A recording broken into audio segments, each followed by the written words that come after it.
The rains in Rio have finally stopped, and now the big clear-up operation can begin. From above, the damage caused by the recent storms is plain to see. Scars in the earth, the only sign of where homes of some of the city's poorest people once stood. Many here blame the authorities for building infrastructure in an area so at risk from flooding. If there were areas of risk, why would you put in electricity, tar the streets or install telephone lines, water or sewers?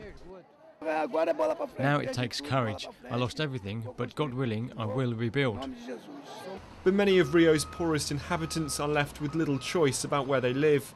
Poor transport links mean that many build homes as close to the city and work as possible, regardless of flood risk.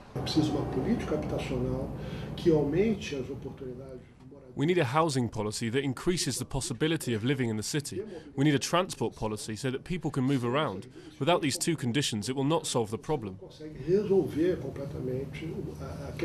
But after 250 deaths in the last week and an upcoming election, the government has sprung into action. $500 million to be invested in knocking down houses at risk and building new ones in safer areas. This site in the city centre, a former prison, has been cleared, ready for new homes. We will withdraw families who live in risk areas immediately.